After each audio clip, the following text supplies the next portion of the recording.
J'ai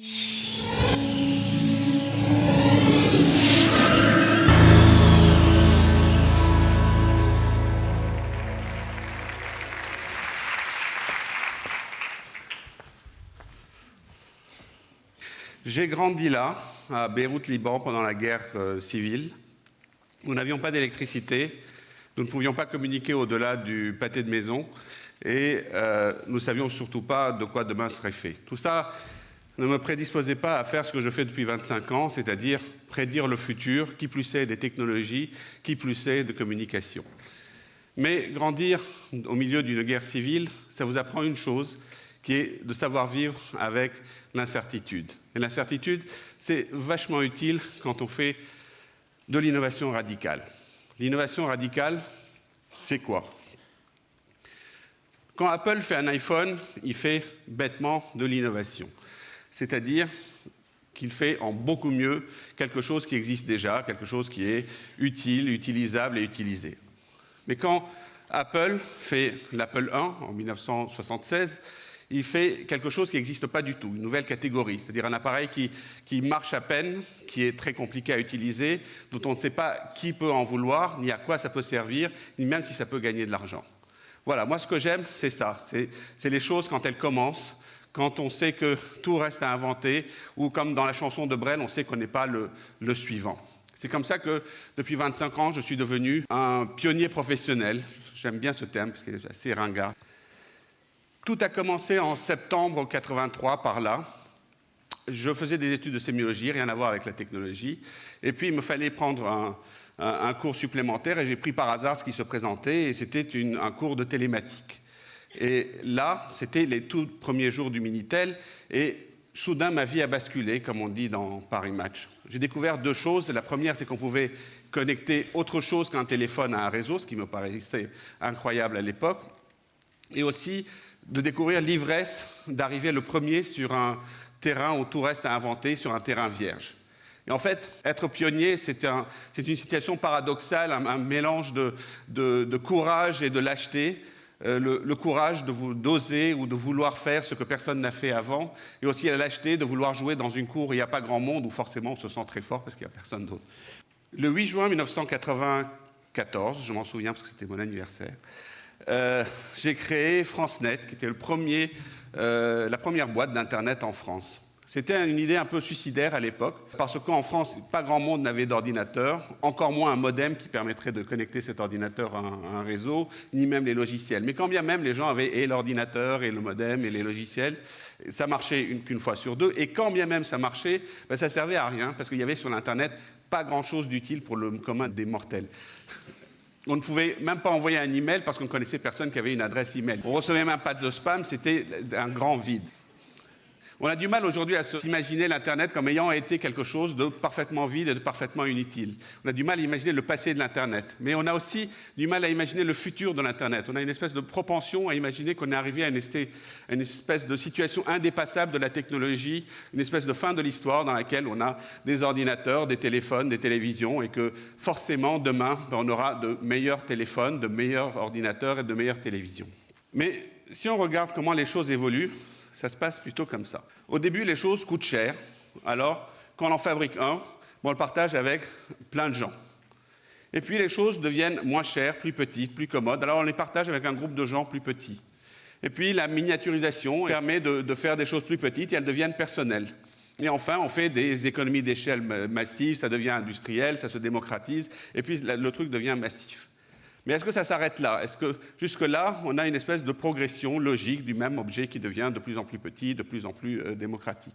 Mais soudain, à un moment donné, il y a une espèce de rupture, et cet objet, cette fonctionnalité, cette technologie, on commence à la trouver dans plein de choses. Ça devient simplement une fonction, une espèce de propriété que plein de choses ont. Aujourd'hui, votre four à micro-ondes, votre lecteur de DVD, votre cafetière vous donne l'heure comme un clocher d'église.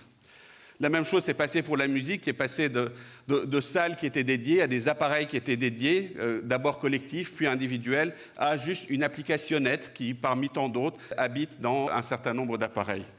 Surtout, en particulier, pour la capacité de traitement, c'est-à-dire au computing, qui est passé d'énormes machines à des machines de plus en plus petites qu'on a dans les poches, à une espèce de propriété que n'importe quel produit industriel peut avoir. Tous les produits industriels peuvent aujourd'hui incorporer une puce. Et donc, c'est une espèce d'évolution inéluctable. Dès qu'une technologie devient pas chère, petite et immatérielle, elle finit par se diffuser dans tout ce qui existe. À la lumière de tout ça, comment voit-on l'évolution de la communication? Est-ce que par extraordinaire, le domaine de la communication ou des appareils communicants va rester limité aux téléphones et aux ordinateurs, qui serait une espèce de domaine préservé et qu'il n'y aurait pas de vie après le téléphone et la télévision? Et en 2003, je me suis dit qu'il n'y avait pas de raison que ça s'arrête là et qu'après tout ça, il était urgent de connecter les lapins. En 2005, j'ai lancé Nabastag, le premier lapin communicant. Alors, généralement, on demande, la question est, pourquoi un lapin? Il y a 30 raisons pour lesquelles c'est un lapin. Il y en a une véritable qui est que le jour où on réfléchissait à ça, il y avait de fait un lapin sur mon bureau et j'ai dit simplement, on n'a qu'à prendre ce lapin, on n'a qu'à mettre du Wi-Fi dedans et paf, on a un lapin communicant. Et donc le hasard a bien fait les choses, mais plus généralement, ce qu'on voulait faire à travers ce lapin, c'était plus un espèce de manifeste qui dise aujourd'hui, n'importe quoi peut être connecté à Internet, et le lapin pouvait être l'incarnation de ce n'importe quoi, ou si vous préférez, si même les lapins peuvent être connectés, n'importe quoi sous le soleil peut être connecté à Internet. Alors évidemment, Nabastag était un peu seul quand il est né, mais depuis un an, on a vu émerger un certain nombre de nouveaux types d'appareils intelligents, communicants, qui se sont mis à habiter dans tous les petits recoins de la vie quotidienne. Je vous ai fait une espèce de petite présentation d'ensemble. On a par exemple Water Pebble, qui est un petit truc qu'on met dans sa baignoire et qui vous incite chaque jour à consommer un peu moins d'eau que la veille.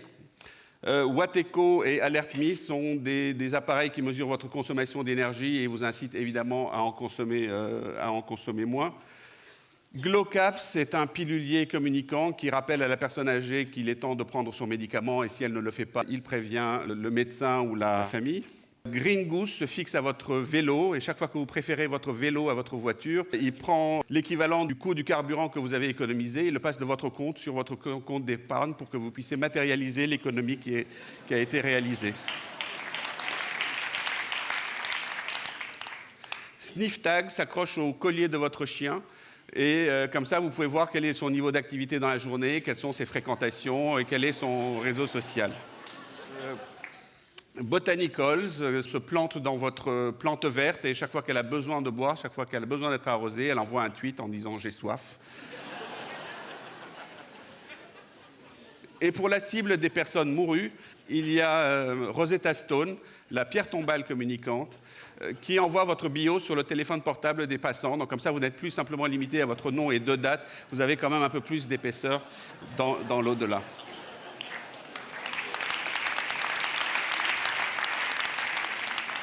Donc on voit que le panel d'applications, on voit des choses très classiques, de la domotique traditionnelle à peu près tous les recoins. Mais ce que je voulais faire, c'est un peu explorer comment on peut marier ces nouvelles technologies et ces nouveaux appareils avec des tendances qu'on voit aujourd'hui sur Internet. Évidemment, aujourd'hui, tous nos appareils sont connectés aux réseaux sociaux. Par exemple, quand je monte sur ma balance WeThings ou quand j'utilise mon Fitbit, ils vont poster sur Twitter mon poids au fur et à mesure. Mais on peut aussi imaginer la balance politique, par exemple, où on dirait aux gens, tel jour à telle heure, vous allez tous monter ensemble sur votre balance et nous allons peser notre poids politique, puisque nous allons faire la somme du poids de tout le monde. Depuis aussi 2 ans, on a vu apparaître partout dans toutes les grandes villes les self-quantifiers. Ce sont des maniaques de la donnée, des gens qui écrivent leur journal intime sur Excel en remontant n'importe quelle donnée de leur vie de tous les jours. Et donc ces appareils leur permettent de mesurer n'importe quoi. Ça, c'est par exemple le profil d'une de mes nuits de sommeil mesuré par mon Zeo qui analyse mon sommeil. Ce qui est encore mieux aussi, c'est de faire des mash-ups de ces données, c'est-à-dire de prendre plein de données de partout, c'est-à-dire qu'est-ce que j'écoute comme musique avec ma tension artérielle, mon poids, mon agenda sur truc, mash-upper tout ça ensemble pour voir s'il y a des corrélations entre toutes les données. La gamification ça a été lancé par Foursquare, c'est-à-dire comment prendre des activités de la vie de tous les jours qui sont un peu banales et comment leur donner une logique de jeu en vous donnant des bonus, des points, etc. quand vous faites des choses. Et donc on peut ludifier des tas d'activités de la vie de tous les jours en les associant à des objets. Par exemple, les chaînes de fast-food à qui on reproche de favoriser l'obésité pourraient demander de montrer qu'on a bien dépensé 500 calories avant de manger le burger. Ou que se brosser les dents avec une brosse à dents Oral-B communicante permettrait de gagner des points, de battre des high scores de brossage de dents et des compètes de brossage de dents.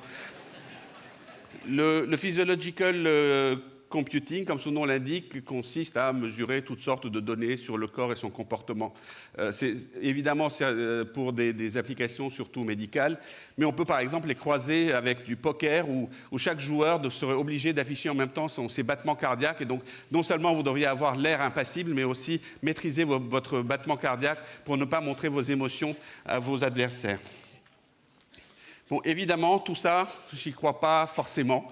Je me trompe probablement, comme on s'est trompé au début de l'Internet, mais ce n'est pas grave. C'est que quand les choses commencent, qu'il faut commencer à réfléchir, à s'amuser à réfléchir, comme on disait dans le journal Pilote dans les années 70. Les choses commencent un jour, les jours elles commencent naïves, imparfaites, souvent foireuses, mais il faut bien commencer à le faire.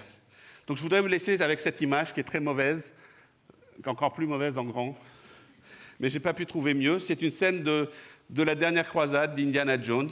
Indiana pour atteindre le Graal, doit traverser une épreuve qui dit « Celui qui a la foi pourra traverser le précipice ». Il regarde, devant lui il y a un précipice, il n'y a pas de pont, alors il met son pied dans le vide et un pont apparaît sous son pied. Voilà, je ne sais pas pourquoi, j'aime beaucoup cette scène.